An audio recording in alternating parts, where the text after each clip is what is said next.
Welcome to the Angus Conversation. I'm your host, Miranda Ryman, with my co-host, CEO of the American Angus Association, Mark McCulley. And Mark, we are, I would say, halfway through the spring bull sale season, or maybe even three-quarters, depending on what you want to measure it at, and getting all kinds of good reports from the guys out in the field. Yeah, the reports have been, I think most probably know the story. If you're listening to this podcast, you know that these sales are, for those of us who've been around this business a while, we see these sale reports and they're almost a little surreal. I mean, the demand across the country is just pretty incredible. We're seeing sale averages. We always think in terms of fiscal year, but so that would be October kind of through here, the end of February, and we're seeing bull sale averages up $2,500 and a little more, and that's with more bulls being sold than last year. So You're going to take my data point, Mark. I was going to tell people that Levi just told us that we've sold 1,000 more bulls than we had at yeah, this point last year. That's the one data point I remember. You can't steal that from me. I'm sorry. No, it's but again, quite the story. Really, coast to coast, border to border, we're seeing incredibly strong demand for sure. Absolutely. And with that increase in demand from the commercial sector, we also see strong numbers coming in for the association too. Of course, one of the measures that we kind of look at is number of registrations. Yeah, I mean, it's been a pretty much of the same story. It feels kind of year over year, but in a time when cow numbers are down and we kind of expect registrations to maybe be down with that, that's not the story. That's not our situation. We've actually got in February here we saw another positive month of year over year registrations, and so for the first actually again through October through February, we're up almost 6,700 registrations, which is about 4.5%. So I think that's pretty incredible, really. We see it in both heifers and in bulls. We see it does tend to be, if you look at it regionally, it does tend to be kind of in probably the Dakotas, Montana. Those would be some of the states that we probably see it a little bit stronger. Probably based on some of the liquidation that happened in that part of the world a handful of years ago. But no, maybe contrary to what folks would think, because of cow numbers, registrations are up in a pretty significant way. Same time, we're always talking about the importance of the phenotypes that our breeders continue to turn in and submit that fuels the genetic evaluation, and we're seeing that up. Just weights in general we're up over 4% from turned in number of records turned in from where we were last year. So incredibly strong commitment. I do think, as I talk to breeders and members, our program, the data-driven herd recognition program, I think has been received positively. We see breeders that are excited that there's another recognition beyond obviously improving the genetic evaluation, improving accuracies, to give credit to those that are out there collecting data. And we've even had some examples of some breeders said, I'd maybe doing udder scores, but I hadn't turned them in. This was maybe what gave me the extra carrot, I guess, to go ahead and turn them in. That's showing up in the data. So as is typical with us, Mark, you gave me like four data points. I'm gonna make sure I got the story right here. So we've got sales are up, registrations are up, data being submitted is up, participants in our data driven, participants in, I guess, our inventory reporting are up. And really that probably tells the story of the faith that breeders have, that commercial breeders have in the Angus genetics and Angus breed as a whole. And I guess to me, that story is really closely related to the story that we get to tell today with Alan Miller at Prairie View Farms, where we kind of talk about some of that vision for the future, and we get to talk about some of the things that he's been excited about being involved in the Angus breed. Yeah, I think it was a great conversation. And I think for those that know Alan, right, many people know of Alan, and a lot of people know Alan, but many people know of him in terms of their very, very prominent program in terms of show ring. For maybe those that don't know Alan as well, they may not know that his time in academia, his his mind and interest in the genetic evaluation. Served two terms as chairman of Angus Genetics Incorporated, and really thinks about this industry in a very big way. I think people are really going to enjoy this one. Today on the podcast, we're headed to Gridley, Illinois, where Alan Miller and his family own and operate Prairie View Farms. So thanks for joining us today, Alan. Thanks, Miranda. It's a pleasure to be with you guys. So we know that many people know you, third generation operation, which you operate with your wife and kids, and also sister is involved too, I guess, on Yep. that side of the Yep. operation. So Kathy and Brandon Jones. Yep. So why don't you just give us a little bit of the lay of the land of your operation? If somebody says, what's Prairie View Farms? So the Angus history in my family would go back, 3 generations. My grandparents, Adam and his brother, Carl Schliff, had Angus in the 50s back in Illinois. I sold bulls and, we're very, very active Angus breeders, and we have had Angus cattle ever since. My dad's generation, were probably, I'd say, more into the farming would be safe to say. And we had a handful of cows, growing up, 20, 30 cows, 4-H project, junior Angus project for the kids and those sorts of things. And, then in the last, I guess, 25, 30 years, my generation has expanded it and grown it, back into the Angus operation that it is today, and there was a lot of other steps along the way, I guess. I spent a lot of time, as I said, I grew up showing Angus, 4-H, and National Junior Angus programs. Had the pleasure of serving on the Junior Angus board. Went to the University of Illinois, where I ended up spending a lot of time. I got my undergrad degree there, participated in the judging teams and all those sorts of things. And then, I probably was typical, I guess, of a lot of kids, a senior in college, probably hadn't totally thought through what I was going to do with the next steps, and maybe thought I'd try to come home, but pretty small farming operation, a handful of cows at that time, just kind of coming off the 80s farm crisis. I don't know if it was realistic or not, but Doug Parrott sat me down one day and offered me an opportunity to go to grad school at the U of I in ruminant nutrition, maybe help with the 4-H judging teams and things like that. And it seemed like too good of an opportunity to pass up. So I ended up staying on and doing graduate work there at the university. My wife and I got married during that time, started having kids eventually. The running joke around here would be how long it took me to complete, all my degrees there at the U of I. But I had a lot of opportunities, during that time. We did some research, did some extension work, ran some different extension programs, most notably probably the financial analysis program that NCBA was doing at the time, a lot integrated resource management, standardized performance analysis program, which was an awesome education for me to get a chance to sit down with commercial cow herds and study cost of production and study profitability, of cow herds throughout the Midwest and work hand in hand with those. And I think a lot of that kind of shaped, the direction that we chose to take Prairie View Farms as we grew it. I was fortunate to have a dad that was, well, he told me early on that when it came to the purebred side of things, if we were going to grow that, the marketing and and the public stuff, that was going to be on me, but he'd be more than happy to stay home and feed cows and tend to things. And so he was pretty important in all that as we built Prairie View Farms and eventually turned it into something that my wife and I are involved with full time now and have been for 15, 20 years at this point, I guess. So was the goal to always stay in academia, or was it ultimately to get back to the farm? Probably the goal to get back to the farm, but as I said, a lot of different opportunities at the university. At that time in Illinois, there was a multi-million-dollar research pool called Council for Food and Ag Research. I spent a lot of time writing grants for, and that's what funded, my part-time position with the IRM SPA program and all the work we did with that.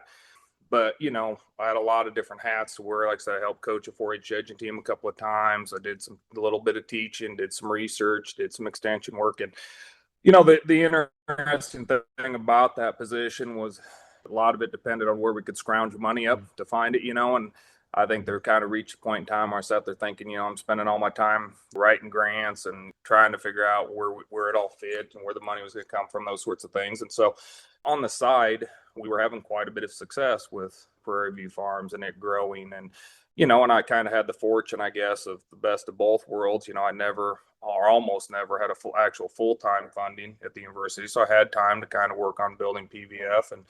And my wife and I, it's funny, we were actually visiting the other night how, I guess, in our view, we kind of allowed the growth of PVF and the growth of our customer base to dictate, when the timing was right for us to maybe come back home and maybe turn this into more of a full-time deal. We lived and had our first child born in Champaign. Then we spent 5 years living in Leroy, which is halfway between the farm and the University of Illinois. And then eventually came back to the farm full time in 2007. And a couple of years after that, I gave up my university hobby for good. And a few years after that, my wife, Teresa, she gave up her university position as well to come back. And as we joke about, take the worst job she ever had in her life, being assistant to the CEO of Prairie View Farms. So So, Alan, I know Teresa well, and I know she's an incredibly vital cog in the PVF wheel there. So, maybe talk a little bit about kind of how you guys divide and conquer the different roles and all the things that she takes on.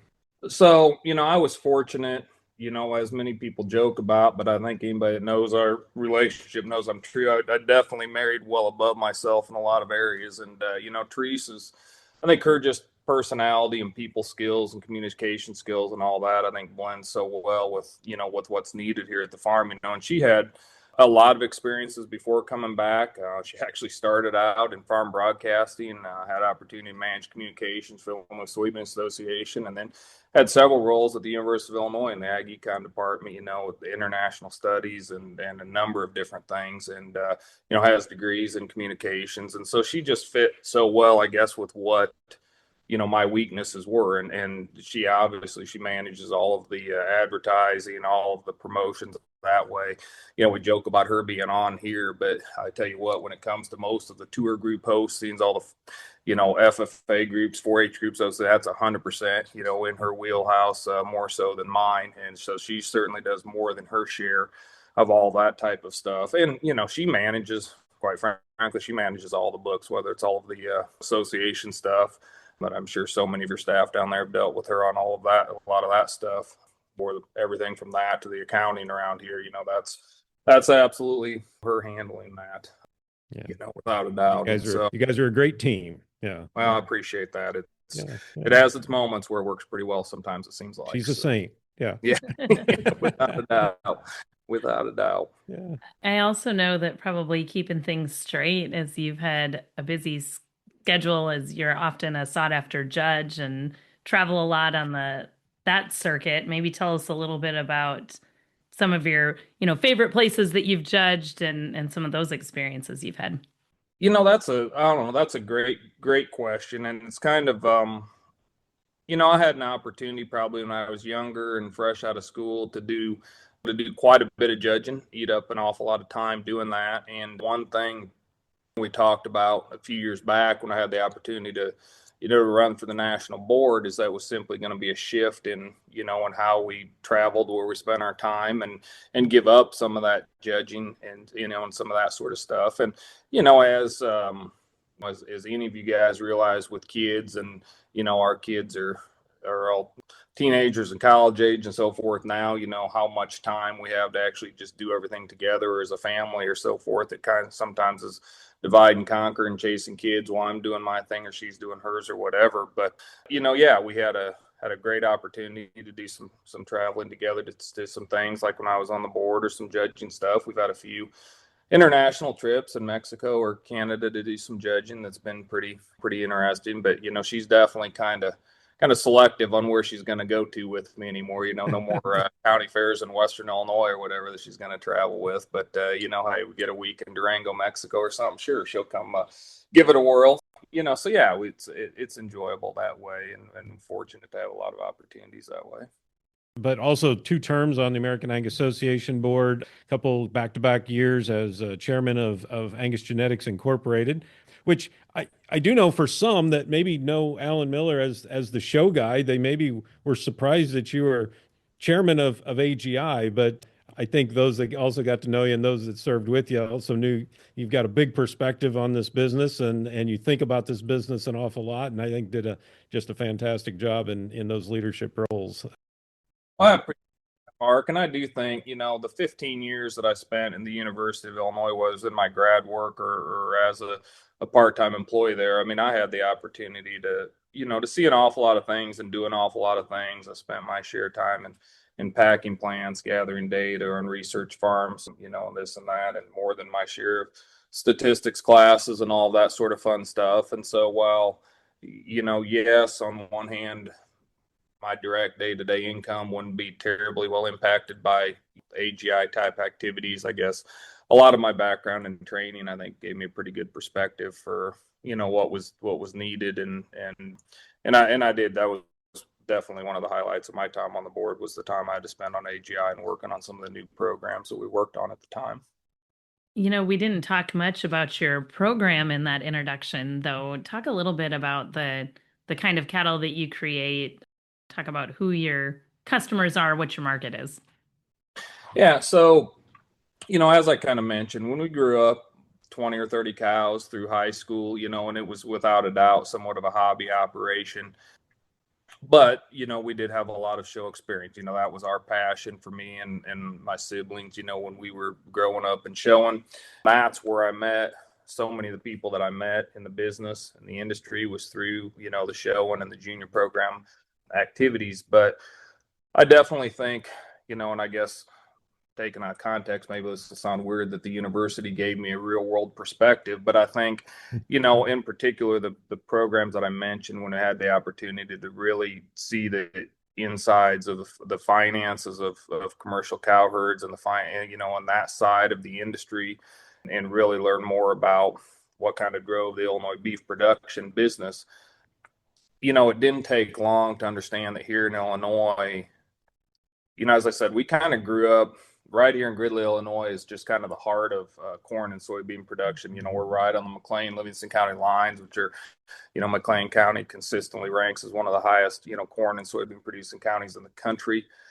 But we absolutely, as I said, we're kind of a small farm that built as finances and clientele and marketing allowed. And a lot of times I get that question, well, why in the world did you, build a place here in Gridley? And, had this been just a start from scratch with millions of dollars to build an operation, yeah, we probably would have chose a different location. But, as we kind of built it, kind of reached a point, well, all of a sudden, well, can't relocate it now, it's here and the cows are here. And as I said, most of, as we got done showing, most of our clientele was more show related. But there is no doubt that I considered strongly going more of a bull marketing, bull production route. But at least at that time, as we looked at our market, and I think Mark can attest to this from what he saw in Illinois when he was young, so many of our bull customers would be the guy that just went up and down the local farm paper calling around till he could find the cheapest bull. And then, he'd do the same thing in 4 years when he did another bull. And in some respects, it made sense, because that's, such a majority of the producers in this part of the world have such small herds that it doesn't make a lot of sense to invest a ton in bulls. And so, from a marketing perspective, you sit there and you think, okay, do I build a business around trying to sell a bull for maybe a few dollars over cost of production once every 4 years? Or do I build a business around marketing a show heifer for a premium, that if that person is successful beating up on their neighbor at the county fair, they're going to probably come back and pay even more for another one the next year? I guess I kind of joke that it's, was a little more of a business built on human nature and, margins, rather than on necessarily the nuts and bolts of the beef industry. But that was the reality, I guess, of if we was going to stay in Illinois, if we were going to stay where the family was at, where, the home farm was at, that was going to be the potential that we had to build a business that could support a family and raise kids and, be financially sound.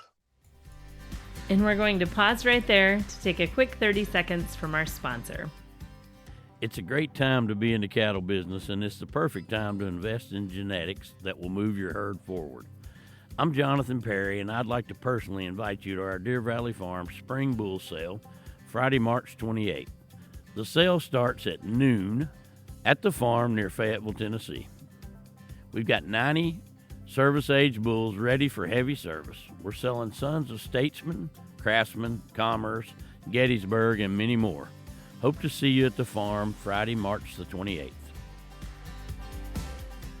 That's really interesting to me that I think about in marketing, we often talk about that you don't talk about the product. You've got to talk about what it is you sell. Like you could have a whole marketing campaign around like selling that feeling of winning a banner of, that's really what you're talking about there. Oh, 100%.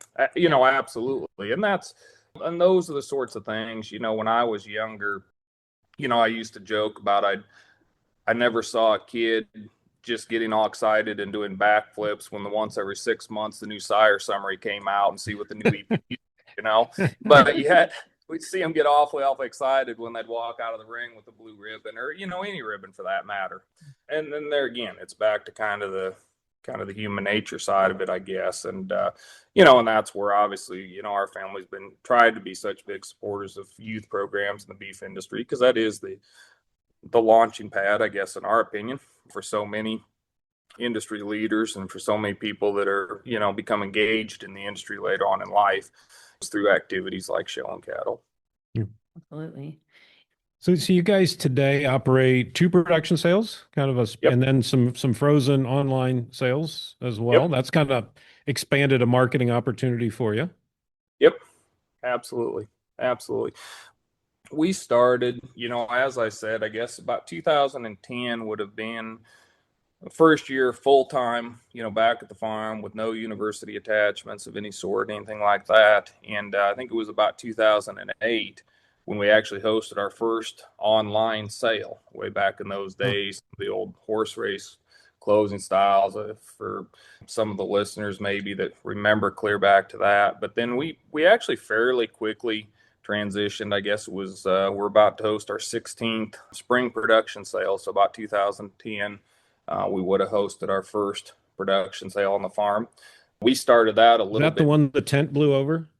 Yeah, it would have. Yeah. I still remember Rance Long standing on a picnic table taking bids, and all of a sudden he disappears as the tent blows away, but he pops right back up in the middle of grabbing another bid. So, yeah, no more tents after that first sale, but that's exactly right. I was just going to ask if you learned anything. Well, I guess that we was absolutely did. Yeah, we absolutely learned that. Yeah, we can fit as many people as we need to into a 40 by 40 garage, so to speak, to have our auction. No more Did Rance movable come objects. back is the question. He's been to every sale since. So absolutely. Good man. Yeah. Yeah, and so that was our first spring production sale. We chose to go a little different route at that time. Everybody was selling cattle in fall, had a fall production sale every Saturday. There was a production sale, somewhere in the Midwest, and a lot of them focusing on show heifers. And so we kind of chose to try to go a little different route and focus on, those fall born heifers that we'd sell in the spring. Nobody seemed to be doing that at the time. Could sell a few bulls that time of year, a few cows, and continued to do the private treaty thing. I mean, we private treaty cattle for so long, and that honestly, I think, taught me so much when we just work with people one-on-one to pick out the calves for them and try to find what they needed. But eventually it got to the point where we did have enough clientele built up that we felt comfortable starting a production sale, and then eventually moved into having a fall sale as well. And yeah, we've covered the gamut of live onlines, traditional online sales, and all of those sorts of things. I'm curious, Alan, do you think as things have changed and this thing has changed from so many options online, I'm just thinking about how that dynamic has changed to where I literally could sit out here and buy embryos and put in my commercial cows to potentially get your genetics that way. I can shop every night online across the country. That's added this enormous amount of pressure on your marketing and pressure on your program, and yet you guys continue to succeed and excel and grow, each year with sales getting better. So it's just to me a pretty fascinating dynamic when you think about it would be almost, some would think, well, I shouldn't be selling these embryos because that's my, that's protecting my genetics a little bit more. And yet we have a very different marketplace out there today. Yeah, and it's interesting. We just had another live online embryo sale here last week, and I actually had a customer kind of visiting with me about that same sort of thing. But and I was warned early on, that's dumb to let your genetics out for a somewhat cheap price and that sort of thing. But We switched almost exclusively to IVF for the purposes of sexing things 18 years ago, I guess. Hmm. Honestly, which is a whole nother story to that was kind of the plan of how to create that first batch of calves for that first production sale when we weren't running but about 70 or 80 cows at that time. And so I guess my point with that being that the expense and the cost of IVF and of all that production, somewhat necessitated that we had to kind of develop a market for them embryos, quite frankly, to help pay the bills. But I think the other thing that we've learned over the years is buying the embryos and putting them in a cow is part of the battle. But, it does take a lot of work and a lot of thought, I guess, to kind of put the whole system together, so to speak, to have them raised appropriately, to have the health program right, the feed program right. And a lot of our embryo clientele will be buying those for building blocks for cow herds or, some to show or some. So I don't know that we've ever found where it's really hurt our live animal market whatsoever. It's just been a very nice supplement, a very nice additional revenue stream, I guess, to offset the bills that come with all that IVF production, as well as hopefully provide a little extra on top of that. So It kind of reminds me of, Ellen, how you have sometimes there'll be restaurants that give out their secret recipe for a famous dessert or something like that. And I think people will try it once or twice at home and then they realize it's just easier to let the restaurant do it when you want to have the dessert. yeah, yeah, or along the same lines when you can buy that same roll or that same particular item with that label at the grocery store. You don't have to go sit down in the restaurant to get that, Yep. but it's still not the same experience. And Yeah. I think that's what we hope. That when somebody buys that live animal from PVF, we hope we provide that experience and that all that education, all that extra that comes with that live animal purchase as well. And I think kind of to Mark's point, I think that kind of helps force us to continue to get better, continue to improve, continue to change, how we do things and innovate as best we can. Alan, talk about the cows, maybe the bulls that really you would say put you on the map and put PVF kind of to the next level. I guess, I think about the Proven Queens, the 601, 602. It's interesting to bring up the Proven Queen history there because that actually traces all the way back to my time on the National Junior Angus Board. And the original foundation, Proven Queen 3026, her dam was actually born in Northern Illinois. Decap Angus, Dwayne Cruz, probably remember him, had been purchased by Eldon Krebs. And then the calf inside that cow was purchased by Eldon Krebs was the original Davis Proven Queen 3026. And I was actually on the National Junior Board with Ashley Davis when he had called and said, hey, I've got this heifer that I think would be really good, so forth and so on. And I would have bought her. It would have been my last year of being eligible for junior showing. She was a unique beast, but one of her unique traits was she wasn't the friendliest one that was ever around. So, they actually offered to give me my money back on her, never did. We turned her into donor, kind of bred around that for a while. The 601 and 602 daughters that you mentioned were Rito 9FB3 daughters out of that original Proven Queen 3026. And that cow family now would be, I think we counted the other day, we've got about 8 generations beyond those two. We actually had an interesting footnote that I think the last 6 generations have all been division winners at the National Junior Angus Show. And, it's been an incredibly successful cow family for us. But probably one of the things that I guess I appreciate most is kind of the breeding side of it. And, we've had a couple of other cow families, the Missies and the Blackbirds and some of those that have been developed for the most part kind of right here on the farm, or go back to some of the very original ones that my family would have owned with Tree Lane Farms in El Paso decades and decades ago. The Lucys that originated out at the Thomas Ranch in Oregon. And my wife and I would still differ a little bit on how the original Lucy family originated. I'd actually got a call to go to Oregon to look at a cow that was selling on Holiday Ranch sale, I believe is where it was. And we took a little Oregon tour, and Rance Long happened to be working at Thomas's at the time. And we stopped in there and spent some time with Rob and Lori. And I'm 90% sure that it was lot 207 in the sale. At the time, Thomas's would, sell the cows and retain the calves back off of these cows. And as we're going through all those cows, we see this heifer calf out there. And Teresa claims she was the first one to see it. I don't know if that was true or not, but she was really, really unique. A 004 daughter, heifer calf. And, we talked to him, would you price, would you sell it? Well, next thing I know, all of a sudden it becomes, a sale feature, this little heifer calf that they added in. And I'm judging the South Carolina State Fair, and I get done judging that night, and I'm on the phone in South Carolina talking to the folks in Oregon as the sale's going, and this calf comes in the ring, and Tom Burke proclaims her the greatest female ever born on Thomas Angus Ranch, and so forth and so on.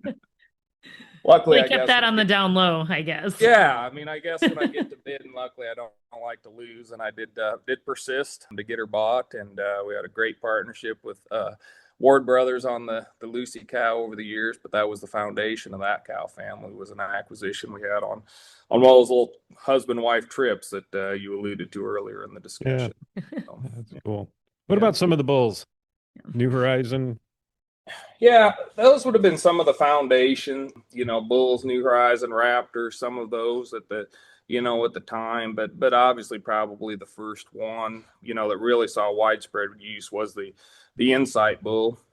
And that was, I thought, a really interesting story too. Insight was actually part of our Denver pen, and he had a full brother named Radiance that a lot of visitors to the farm ahead of time probably liked better in a lot of regards, but he actually got really sick that week out there in Denver, didn't look very good. But I never will forget, we were getting ready to show that pen that year, and we're tied up there by the old exhibition building there, and Gerald Callahan was kicking through, and he was young. He was just an April bull calf. It was a younger pen, and Gerald and I got to visit, and he got to admiring him, and we worked out a deal for a piece of the bull and possession right there before we walked in to show that pen, and Express Ranches became our partners on the Insight. And that was a great partnership. They did an unbelievable job. And honestly, I think part of the reason that Insight saw this widespread use he had was just we were blessed and fortunate enough to have a partner that, at that time, Insight ran cleanup, and they actually were using, I guess to speak of the value of data collection, even on the show ring cattle, a bunch of the Insight progeny happened to go through a sire evaluation program that they were running and actually get carcass data collected on them, live carcass data. And I still remember to this day, I was pulling into the Iowa preview show that summer, and I get a phone call, somebody wanting Insight semen, and explained to me just how great his numbers were. And I honestly I wasn't even aware that they were getting carcass data collected. And lo and behold, when the data all came in, he blew the doors off for ribeye area and some other carcass traits. And actually, I think at one point was the high ribeye bull in the breed for a little bit. And, and none of that would have happened, had we not had Express for a partner, and had they not used them in such a way that they could get a complete set of data on him and really, see what was what. And quite frankly, since then, it's been many descendants of him, Blacklist and Marvel and on Kingpin and Capone, now grandson, the great grandsons of Insight, that have been some of our most widely used bulls here lately. So that's a cool story. So if you go look at your guys' website, you've got your champions, like there's so many that you have to have separate pages for each year of the number of champions that have come out of your program. Do you have any one that is a favorite? Like, could you pick a favorite? Or is that like asking you to pick a favorite kid? What's the most special one that's won? Oh, I've got a favorite kid, but I'm just kidding. I hope Amelia's listening. Yeah, exactly. It depends on the day. They all have their moments.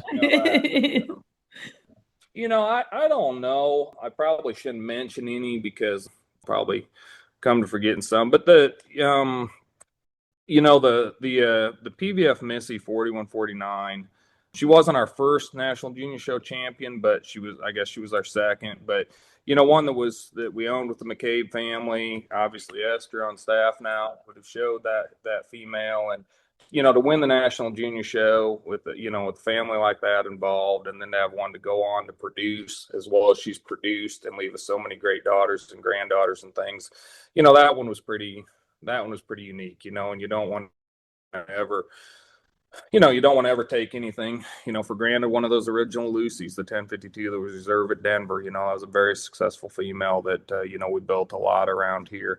But I think probably for me, some of those that really stand out are the victories where it's not only maybe the cow, but the kids and the partners that you're involved with, to make the whole experience really as special as it is in some cases. Yeah, that's cool. Yeah. That's a good place to pause for just a few quick seconds as we hear from today's podcast sponsor. At Deer Valley Farm, we're the home of superior Angus genetics. We'd like to help you find the right addition to your herd. Come see why we're known for bulls with rapid growth, performance, and unsurpassed carcass traits, along with structural soundness, all in the same package. Join us at our spring bull sale, Friday, March 28th at the farm near Fayetteville, Tennessee. Lunch will be served prior to the noon sale, and each bull comes with a first service breeding season guarantee. Visit DeerValleyFarm.com for more information. So when you think about the genetics behind the Angus show ring industry today, obviously the heifer calf is so highly marketable and kind of the goal. And so we have IVF and sorted semen to make that happen.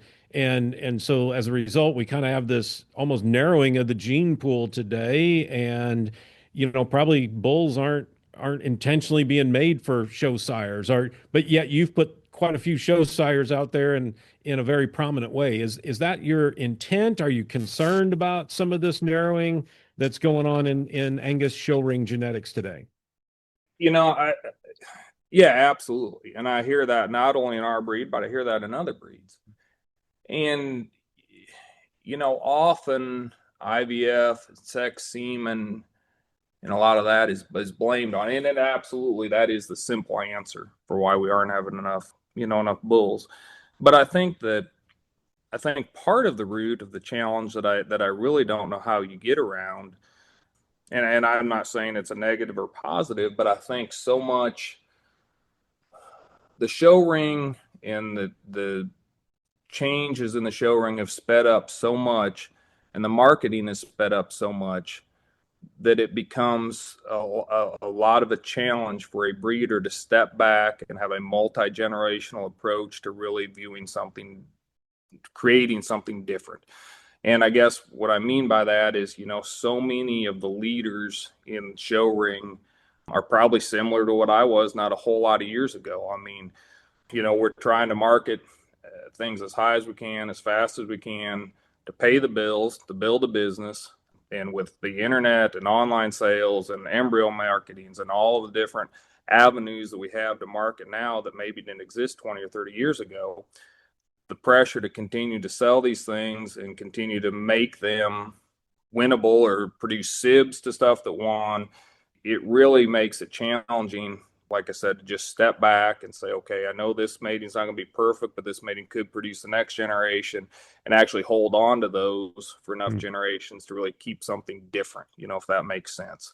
Yeah. And so I think it's partially a function of the technology with the IVF and the sex semen, but I think it's also a function of, the marketing and the pressures to win and the pressures to produce things that can win, rather maybe than to produce breeding pieces, so to speak, because those don't necessarily pay the bills in the short term. And that's, I think, what most of us first and foremost have to produce, what's going to pay the bills. And that's going to be what short term first. And, and so I think that, and I think that will continue to be a challenge as so much of the show bring, is driven by people involved in a lot of different breeds, people that have some Angus, but not necessarily there again, not meaning to be critical, but not necessarily a well-rounded Angus breeding program, and there are fewer and fewer people out there who are really breeding for multi-generations of Angus. So, do you feel like that's also the case, though? I mean, we were talking specifically to the show programs, but I would think that other breeders might feel a little bit that way too, that they're trying to, with as quick as generations are turning over and things like that, that to kind of always have the next best thing, it's probably also hard for them too. Playing for the long game. Yeah. 100%. And, quite frankly, and I think about that a lot in reference to Insight. That bull was born in 2010. And so it wasn't that terribly long ago when he was being marketed, and not that terribly long ago when he was being used, by quote unquote show guys and guys that were more focused on some of the numbers.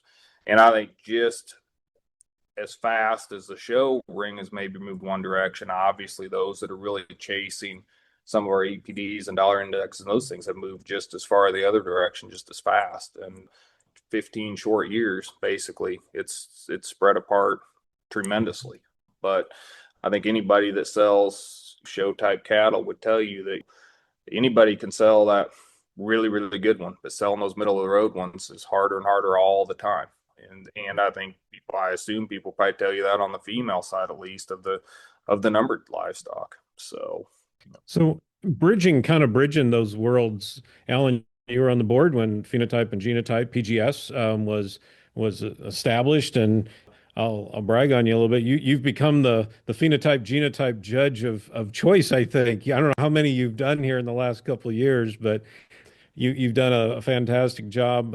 I know being able to go out and evaluate the cattle and then also explain the numbers and be able to teach at the same time. So I know you've been a highly sought after judge for those types of shows. But maybe talk about, is PGS, I guess, is it developing into what you had hoped it would be as you were sitting on a board and thinking about it that regard? And then maybe as from where you sit today, what do you think the future of that merging, if you will, of show ring and genetic information?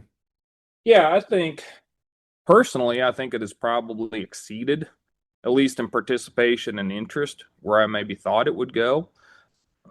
I do think that some of my fears, as far as the mechanics of it and how to keep it moving at a pace that fits our attention spans and keep it interesting and keep it intriguing and keep it a fit within the schedule of show. I think all of those kind of challenges, we still have work to do to get those sorts of things ironed out.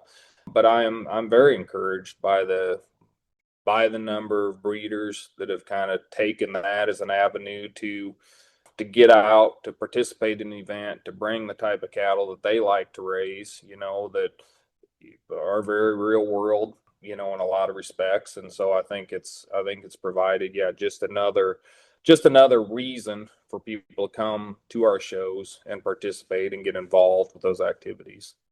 So discuss your approach when you get asked to judge one of those shows. How do you do it? I guess it's my biggest thing. I mean, obviously the phenotype stuff, that's things I've done forever. And the number side of it, evaluating that, I guess I was very fortunate to start doing a lot of that right after coming off of a couple years of chairing AGI and serving on that board for a long time and really being deep, into the mechanics of how these numbers are built and these indexes are built and all those sorts of things. And so I guess I was in a position to understand it good enough and with my university background, hopefully explain it a little bit. But I guess I probably spent a lot more time than I ever thought I would actually trying to analyze all of the numbers before I go into the show. And, part of the reason why, at least I was on the board, we made the decision we were just going to give what we perceived to be the 8 most important numbers. And now, since I got off the board, somebody's brilliant decision to give them all 30 or 31 or whatever we're up to now. Trying to make your job Who harder. are we to decide what's most important? Yeah, that's right. So when you literally have a class 8 or 10 head with 30 some numbers and all of the accuracies and all of the percentile ranks, and you got several hundred numbers on any one class to kind of whittle through, and then quite frankly to make sure I've got things straight enough in my mind that I can give an intelligent set of reasons and hopefully a little education and a little information, in the class. I spend quite a bit more time on the number side of things than I probably ever would have. I thought I would, and we even joked, I think there was only 17 or 19 or 20 or something at Denver, but it's still several hours probably of trying to dissect through all of that stuff just to make sure, everything was what I thought it was, I guess.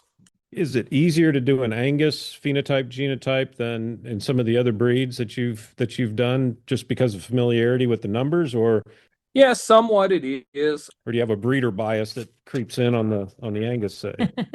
Yeah, and not so much, quite honestly. I think probably because it's, because it doesn't necessarily drive our program day in and day out. So I think I could be pretty unbiased to looking at the numbers.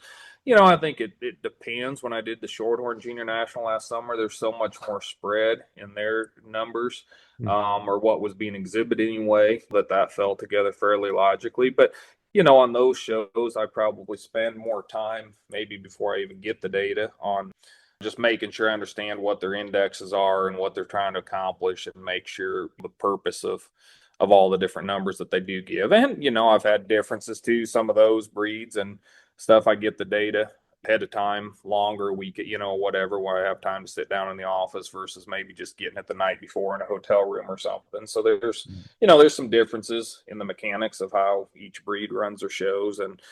But yeah, it is encouraging too to see how many of these other breeds have started to adapt, something similar. So We've talked about a lot of change that's happened in the show ring, from obviously the focus on the junior projects, now the introduction of phenotype, genotype, and just some of those things. What do you anticipate to be maybe most different? Maybe when Adam's back running PVF down the road, or however this all sorts out for PVF and you guys. But just in general, what do you maybe anticipate being most different or most similar? I think what'll be interesting, is where breed identity, I guess, falls Hmm. within all of this. Because, I think we went to, and hopefully are still in, an era where, even as so many other breeds gain numbers and gain steam in the show ring, Angus was still kind of the foundation of what so much of the other percentage cattle were built on, and those sorts of things.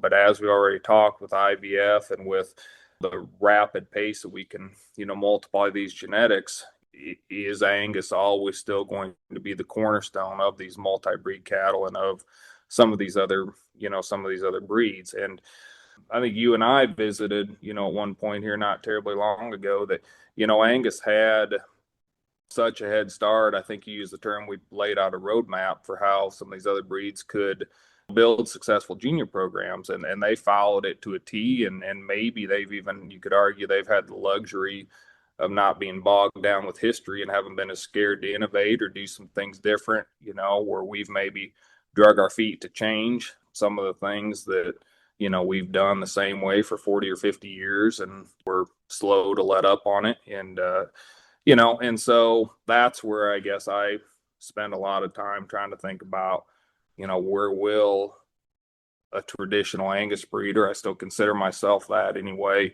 really fit in the next generation, if there is a place for something like that. One of the most valuable things that we've done, is I made the decision a long time ago that it was, and some people pulled it off fine. I'm not saying this to criticize anybody else's decision, but us personally, we made the decision our kids weren't going to show, against our customers. They can show bred and owned Angus, but they won't enter the show ring with, potentially competing against our customers. And so as they grew older and grew more interested, we've purchased some other breed cattle for our kids to show. And I think that's helped us in several different ways. I mean, one, from the standpoint of when we go out and the shoe's on the other foot, so to speak, and we're spending money and we're buying from other people, it's good for us, I think, to see how we're treated and see, how other people treat their customers and see if we're missing things or things we could do. And then the second part of that is then as those other breed cattle become cows, and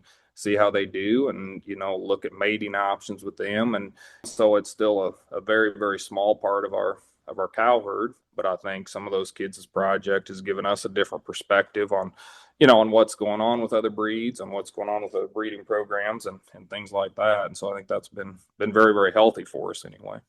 You talk about wanting to change and being a little slow to change sometimes. I kind of have to laugh at that a little bit. But is there things that you don't want? Like, is there traditions that you hope the next generation holds on to, or things that you hope we don't ever get rid of? There's a lot of days I've kind of made the comment that I think if it comes to shows, to junior programs in general, if it was in place before the advent of the internet, we need to just get rid of it and forget it. It's irrelevant. And there's days I even wonder if you couldn't apply that to pre-COVID, just because things are changing. And because, I don't, there's nothing wrong with tradition and history and having a healthy understanding of all of that. But I think often we forget when it comes to some of our programming, kids' everyday lives are just so much different. And I have a different perspective after raising three. Our youngest is 16 now, and we're still learning things. And I think Teresa would, we still by no means have it all right. We have a very different perspective than maybe did, when our kids were young. And I think if we're going to continue to have kids involved and youth involved, we just have to not be afraid to continue to evolve our programming. To understand, kids have lots of opportunities, kids have lots of demands on their time. Families have tons of demands on their time and on their finances and on their resources.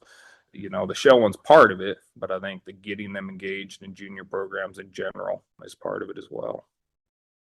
Great perspective.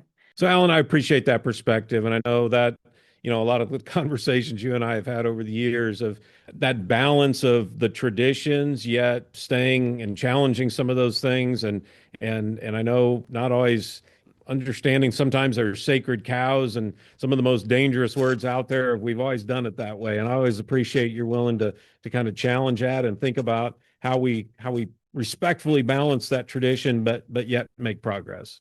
Absolutely. Yeah. Speaking of the future, as we kind of look toward the future of your farm and of the Angus business in general, how was your time that you spent on the board? How did that shape maybe your perspective as you look toward the future, or things that you maybe learned that have changed either what you do on your farm or just how you look at the industry?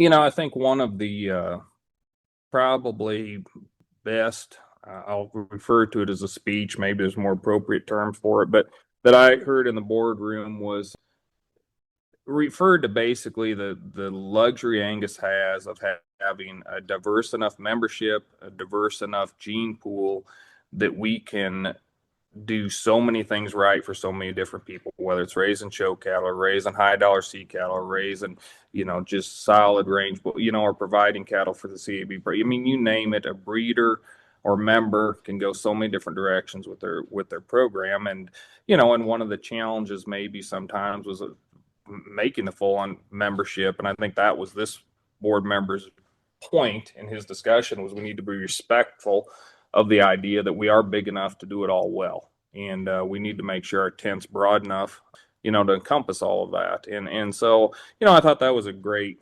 perspective for us all to try to keep in mind, just because my particular niche may have been more to do on the show ring and the junior side of things, to understand maybe the guy chasing the $400 to $500 C animal. That's not our type of thing, but if it works for them, so be it, and we should just be thankful that we're a breed that's big enough to do it all well and have a diverse enough set of programs to accommodate it all. And I think when you sit in that boardroom as a board member, whether you come in with that mindset, you quickly have to probably get there to recognize the priorities of this organization are diverse. The members we serve are diverse, and you have to. And I think that's sometimes where we get ourselves in some whether it's disgruntled folks of, well, you're prioritizing this and not prioritizing that, and as a board member, you have to sit and look at the whole and appreciate the role that the association has is to serve that diversity and figure out.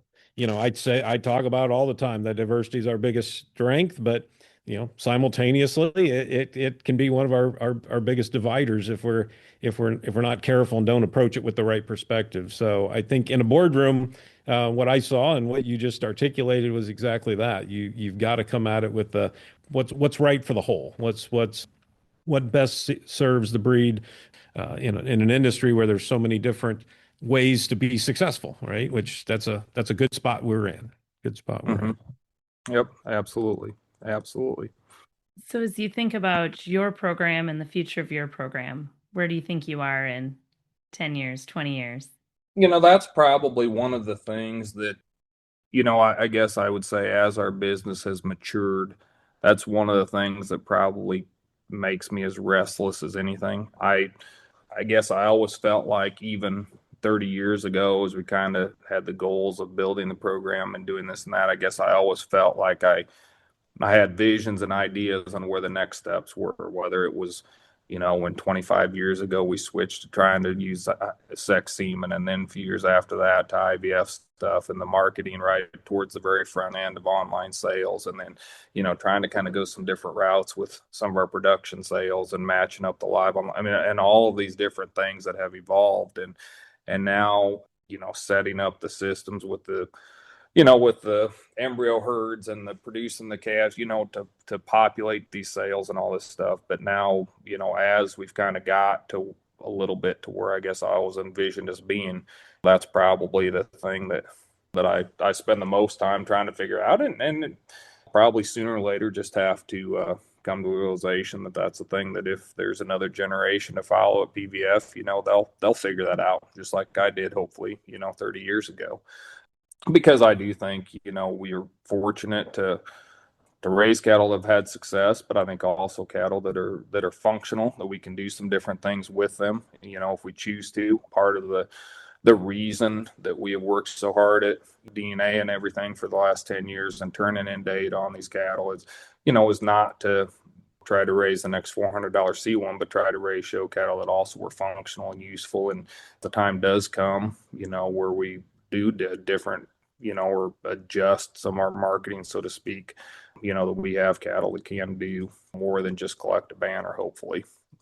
Well, we've probably taken exactly the hour of our time that we've promised you that we'd take. Is there anything, Mark, that you want to ask before I go to random question, or anything, Alan, you wanted to add? We always end on a random question of the week. I was actually warned about that, but no, I'm happy to. The longer we talk, I'm not sure I have a whole lot of better things here on my agenda later this afternoon. The way you two were tripping over each other with questions there for a while, I thought this might go Well, it just proves we're not scripted, because we were like, I do have more questions, but only because it's a reflection of I've had the privilege of knowing Alan for a long time. We've had a lot of conversations that I've always enjoy and value, and I always respect the way you think about things, and candidly the way you challenge things that need to be challenged. And so I always enjoy those conversations. So there's probably more topics that we could try to unpack and get your thoughts on, but we probably better land the plane, huh, Miranda? That sounds good. Yeah. Usually if I give Mark a chance to ask another question, then it'll take another 10 minutes or something, Alan. That's So, very good. Okay. So random question of the week. This is an easy one. Is it an Unless easy you one? change the question. Oh, I was going to change it. Okay. Okay, never mind. I have Mark no is idea going what to it's- ask. Mark Okay, is I going have to a ask random the random question too. Yeah, go ahead. No, you go ahead. Okay, here's my random question. How far will the University of Illinois go in the NCAA tournament? How far are you going to take them? We thought it was an incredible opportunity. Well, actually, I'll call him out here because it was so nice of him. Jeff Dameron offered us his Illinois tickets the other night from Michigan, and maybe he just had that much better perspective on how that game was going to go. But Yeah, I watched that game with my brother, of course, an Illinois fan, but we did it behind a TV, but not a good game for the Illini. if you'd have watched that, you'd have said we're going to be lucky to get out of the first round. But I think we've had other moments where we've looked awfully, awfully good. So I don't know that a Final Four is totally out of the question, but I'd say realistically, we probably ought to be happy with the Sweet 16 appearance. So we'll see. Okay. Mark, I was maybe going to skip that question because by the time this airs, I think we'll already know how it turned out. So I guess we'll see if we've made a liar out of you or not when this goes live, Alan. Well, any Illinois sports fan knows you better just be optimistic, I guess, and hope for the best. That actually brings up is another real quick story. Actually, last time Illinois was in the Final Four and the final game, my wife will laugh because I was still a graduate student, and Illini Pride at that time, was all points based and this and that. And I'd been a graduate student for so long that we actually had Illini Pride tickets. You sat on the bench, yeah, in the front row with a kid in tow, and Teresa pregnant with our second child, and it was an amazing season. But actually, Adam was born in April, so Teresa was pretty far along when the Final Four rolled along. But as we joke, it was our second child, so I went ahead and went to St. Louis for the Final Four, and she waited another week or two to have Adam. But yeah, that was the last time Illinois got that deep. So we'll see. And Adam is how old now? 20, about to turn 21. So maybe by the time this airs, he will be. So yeah, you've been waiting a while then. Very good. Yeah, absolutely. Well, thank you so much for taking the time to visit with us today and for sharing your insight and more about your program. And it's just been fun to have you on. And thank you for your service and leadership. And And for all the times that you show up after having already known what it's like to have to dig through all of those numbers and then go judge a PGS show. The fact that you keep saying yes we appreciate that too. No, I appreciate you guys and all you do, and I enjoyed it. So thank you very much. Thanks for coming on. I always enjoy it, and we'll see you down the road. Very good. Thanks, guys. Thanks for listening today. We are about halfway through season 8, and if you've missed any of the conversations from earlier in the season, I encourage you to visit us on the web at www.theangusconversation.com, or be sure to subscribe to us on your favorite podcast platform to make sure you never miss an episode. This has been The Angus Conversation, an Angus Journal podcast.